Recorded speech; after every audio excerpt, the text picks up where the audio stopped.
നമ്മൾ ഇന്ന് ഈ ഒരു വീഡിയോയിലൂടെ നോക്കാൻ പോകുന്നത് നമ്മുടെ ബാലയ്യയെ പറ്റിയാണ്. നമുക്കറിയാം, നിലവിൽ ബാലയ്യയുടെ പുതിയൊരു പടത്തിന്റെ ട്രെയിലർ വന്നിട്ടുണ്ട്. ഇത് കണ്ടിട്ട് തന്നെ ചിരി വരുന്നുവെന്ന് പലരും കമന്റ് ചെയ്തു. നമ്മുടെ മലയാളീസിൽ പലർക്കുമുള്ള ഒരു ഡൗട്ടാണ്, ഇങ്ങനെയുടെ ഈ ഒരു പടം ശരിക്കും ആരാണ് കാണുന്നത്? ഇങ്ങനൊരു പടം നമ്മുടെ തിയേറ്ററിലാണ് വരുന്നതെങ്കിൽ ആൾക്കാർ കല്ലെടുത്തെറിഞ്ഞാനേ എന്ന്. യഥാർത്ഥത്തിൽ നമ്മൾ നോക്കിക്കഴിഞ്ഞാൽ ഇങ്ങനെയുള്ള നോൺ ഗ്രാവിറ്റി സീനുകളെല്ലാം നമുക്ക് എല്ലാവർക്കും അറിയാം. പണ്ട് നമ്മുടെ മലയാള സിനിമയിലും ഉണ്ടായിരുന്നു, ഇപ്പോഴും ഉണ്ട്. പക്ഷെ ഇപ്പോൾ കൂടുതലും വളരെ ക്രിയേറ്റീവ് ആയിട്ടുള്ള മികച്ച ഫൈറ്റ് സീനുകളാണ്. പണ്ടൊക്കെ ഈ റോപ്പ് ഫൈറ്റുകൾ യൂസ് ചെയ്യുമ്പോൾ ഒരു കുഴപ്പവും ഉണ്ടായിരുന്നില്ല, കാരണം എല്ലാ ഇൻഡസ്ട്രിയും ഇങ്ങനെ തന്നെയായിരുന്നു. പക്ഷെ നമ്മുടെ കാലം മാറുന്നതിനനുസരിച്ച് മലയാളത്തിലെ ഓഡിയൻസും മാറി. നമ്മൾ കൂടുതൽ റിയലിസ്റ്റിക് ആയിട്ടുള്ള ക്രിയേറ്റീവ് ആയിട്ടുള്ള ഫൈറ്റ് സീനുകൾ കൂടുതൽ ഇഷ്ടപ്പെട്ടു തുടങ്ങി. ഇതിന് തുടക്കം കുറിച്ചത് പുലിമുരുകൻ എന്ന സിനിമയാണ്. പുലിമുരുകൻ സിനിമയിൽ നമുക്കറിയാം റോപ്പ് ഫൈറ്റുകളെല്ലാം ഉണ്ടെങ്കിലും പക്ഷെ അതെല്ലാം കാണാൻ അല്പം കൂടി ക്രിയേറ്റീവ് ആയി. വെറുതെ പറന്നു പോകുന്ന ഫൈറ്റ് അല്ലാതെ നന്നായി ഒന്ന് ഹാർഡ് വർക്ക് ചെയ്തിട്ടുണ്ട്. നമ്മൾ ആദ്യമായി പുറത്തു നിന്നൊരു ഫൈറ്റ് മാസ്റ്ററെ കൊണ്ടുവന്നു ഫൈറ്റിന് ഇത്രയും പ്രാധാന്യം കൊടുത്തത് ആദ്യമായി ചിലപ്പോൾ ഈ ഒരു സിനിമയിലൂടെ ആയിരിക്കാം.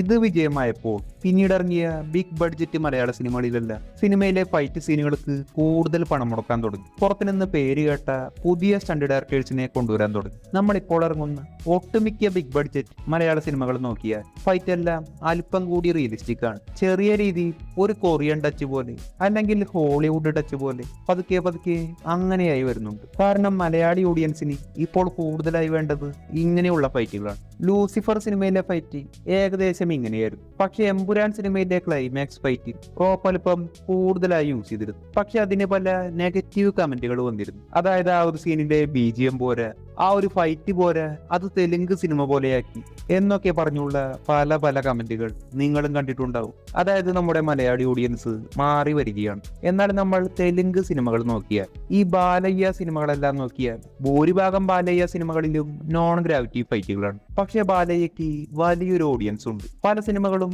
100 കോടിക്ക് മേലെ കളക്ഷൻ നേടിയിട്ടുണ്ട്.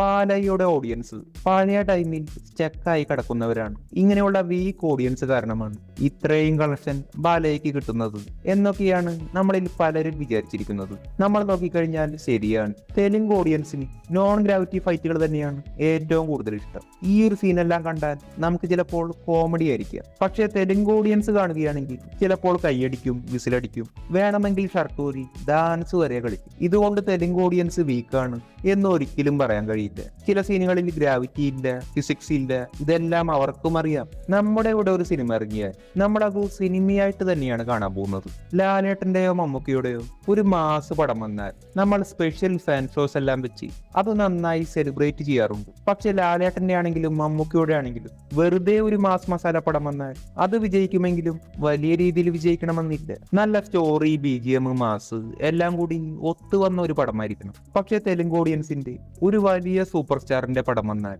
അവരതൊരു ട്രീറ്റ് പോലെ, ഒരു ഫെസ്റ്റിവൽ പോലെയാണ് കാണുന്നത്. തെലുങ്ക് ഓഡിയൻസിന്റെ മൈൻഡ് സെറ്റ് ഒരു ഫുള്ളി എൻജോയ്മെന്റ് ആണ്. അവർ തിയേറ്റേഴ്സിൽ പോകുന്നത് അവരുടെ സാഡ്നെസ് എല്ലാം മാറ്റിവെച്ച് ഒന്ന് വിസിലടിച്ച് എൻജോയ് ചെയ്ത് മൊത്തത്തിലൊന്ന് അടിച്ചു പൊളിക്കാനാണ്. മാത്രമല്ല, ഈ ബാലയ്യ പോലെയുള്ള പഴയ നടന്മാരോട് അവർക്കൊരു ഇമോഷണൽ കണക്ഷനുണ്ട്. അവർ ചെറുപ്പം മുതലേ കണ്ടിട്ടുള്ളത് ഇവരുടെ ഇങ്ങനെയുള്ള പടങ്ങളാണ്. ഇത് അവരുടെ പടത്തിന്റെ സ്റ്റൈലായിട്ടാണ് കാണുന്നത്. നമുക്കറിയാം, തമിഴ്നാട്ടിൽ രജനികാന്ത്, വിജയണ്ണൻ, സൂര്യണ്ണൻ ഇവരോടെല്ലാം തമിഴ് ഓഡിയൻസിന് വലിയൊരു ക്രൈസ് ഉണ്ട്. ഇവരുടെ 3 പേരുടെ പടത്തിലും നല്ല മാസ് സീനുകൾ ഉണ്ടാവും. പക്ഷെ എല്ലാ മാസും ഒരുപോലെയല്ല, നടന്മാർക്കനുസരിച്ച് മാസ് സീനുകളും ഡിഫറെന്റ് ആണ്. നമുക്കറിയാം, രജനികാന്തിന്റെ പടത്തിൽ രജനികാന്തിൻ്റെതായ സ്റ്റൈലുണ്ട്, സ്വാഗുണ്ട്. രജനികാന്തിന്റെ സ്റ്റൈൽ നമ്മൾ ചെറുപ്പം മുതലേ കണ്ടിട്ടുണ്ട്. രജനികാന്തിന്റെ ഡയലോഗ് ഡെലിവറി ഡിഫറെന്റ് ആണ്, വാക്ക് ഡിഫറെന്റ് ആണ്, ഫൈറ്റ് ഡിഫറെന്റ് ആണ്. നമ്മൾ ചെറുപ്പം മുതലേ കാണുന്ന രജനികാന്ത് അങ്ങനെ തന്നെയാണ്. രജനികാന്ത് ആയാലും സൂര്യണ്ണനായാലും വിജയണ്ണനായാലും ഇവരുടെ പടത്തിന്റെ സ്റ്റൈലിനെ പറ്റി തമിഴ് ഓഡിയൻസിന് ഒരു ഇമേജ് ഉണ്ട്. തമിഴ് ഓഡിയൻസിന് മാത്രമല്ല നമുക്കും ഒരു ഇമേജ് ഉണ്ട്. നമ്മൾ അവരെ കണ്ടിരിക്കുന്നതും അങ്ങനെ തന്നെയാണ്. നമുക്കും അവരുടെ സ്റ്റൈലെല്ലാം വളരെ ഇഷ്ടമാണ്.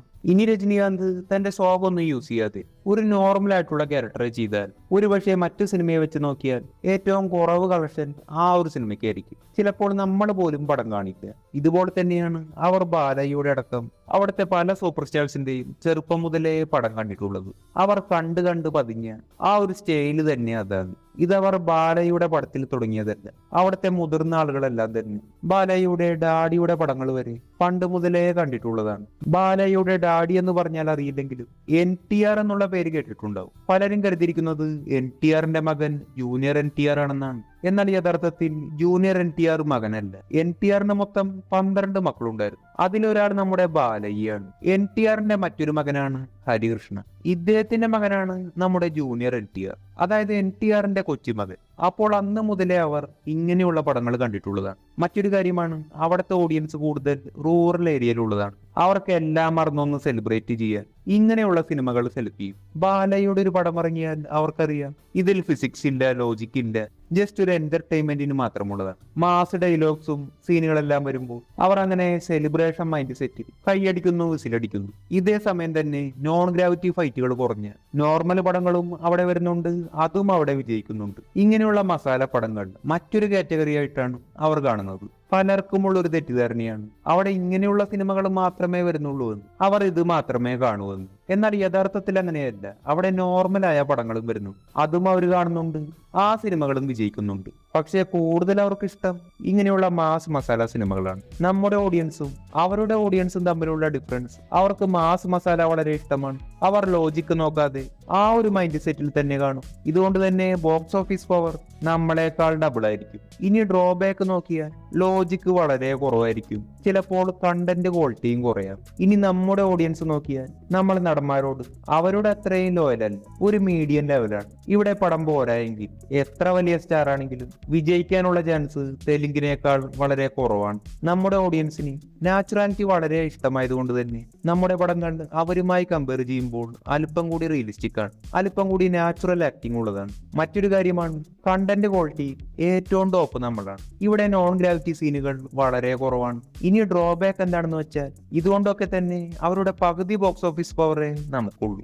അവരുടെ പടങ്ങൾക്ക് വലിയ കളക്ഷൻ കിട്ടും. അവർക്ക് ബിഗ് ബഡ്ജറ്റ് സിനിമകൾ എടുക്കാം, ഹിറ്റായാൽ സൗത്ത് ഇന്ത്യ മൊത്തം പിടിക്കാം, വേണമെങ്കിൽ പാൻ ഇന്ത്യ വരെ പിടിക്കാം. ഈ ബാലയ്ക്ക് തന്നെ 400 കോടി പടങ്ങളുള്ളൂ. ഏറ്റവും കൂടുതൽ കളക്ഷൻ കിട്ടിയ സിനിമയാണ് അഖണ്ഡ സിനിമ, 120 കോടിക്കടുത്ത്. ഇതിന്റെ 2ാം ഭാഗമാണ് നിലവിൽ ഇപ്പോൾ വരാൻ പോകുന്നത്. അപ്പോൾ ബാലയ്ക്ക് 500 കോടി പടമാവും.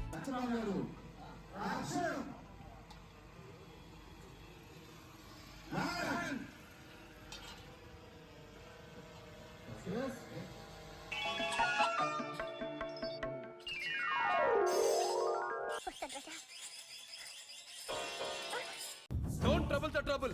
If you trouble the trouble, trouble troubles you. I'm not the trouble. I'm the truth. I'm the truth. I'm the truth.